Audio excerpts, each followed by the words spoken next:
Okay, nearly 10 months has passed since the shooting at the Safeway with Jared Laugner, and as you two are both aware, I'm sure he was a student at Pima, and we just wanted to ask you a couple questions in regards to that.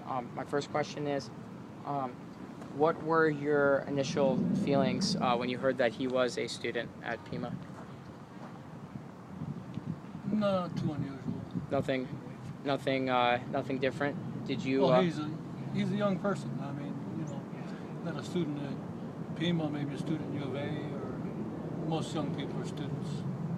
Are you guys students, teachers, students? Yeah, I'm a student here. I'm also a social worker. So I was concerned that a lot of times it's pretty common to see young people have these sort of experiences.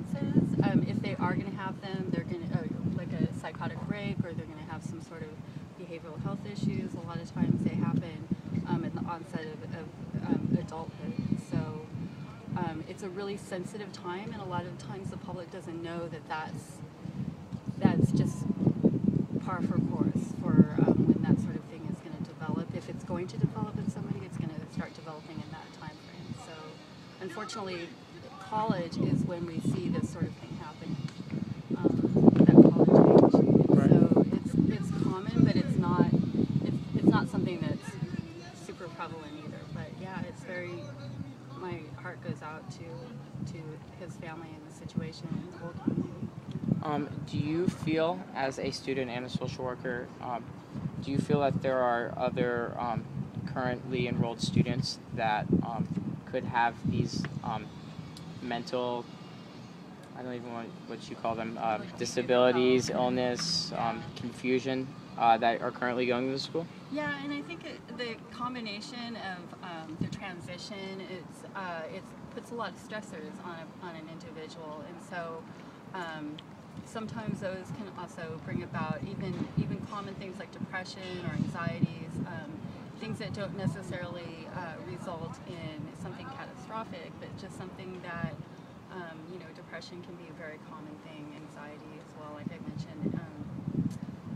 So I think that it could be a real teachable moment or a wake-up call for students and faculty to sort of educate themselves on some of the warning signs to look for, withdrawal, isolation, sort of erratic behaviors and that kind of thing. Do you have any input, sir? I teach. You teach? Yeah. Now, do you feel since then, do you ever find yourself wondering if any of your students could be having similar thoughts, or? Not as bad as Laugner, but I see a lot of students that need help. I got a quiz back, and it had a very dark doodle on it.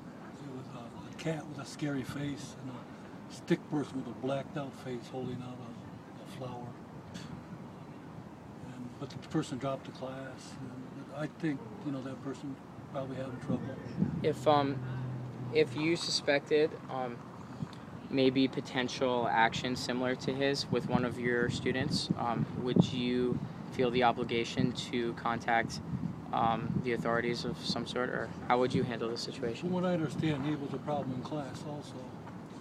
Most of my students aren't a problem in class, but you can see, when someone has depression, it's obvious. Right.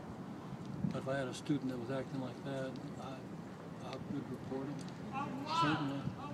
Do any of you guys have any other comments on the issue? I just think it's really important that behavioral health is funded in Arizona, and I think that the upcoming elections is a really good time for us to make our voices clear that behavioral health is a very important issue. It needs to be funded. Currently, it's being defunded at the public health system in general is being defunded at such a rapid pace, and there are people that basically are kicked off of benefits, and they can't. We have people who are schizophrenic who can't get their medication, and they can't work, and they're psychotic. And, right. Not that they're a danger to the public or anything, but their lives are just really, their quality of life is destroyed. That's good. All right. Thank you guys very much. Really.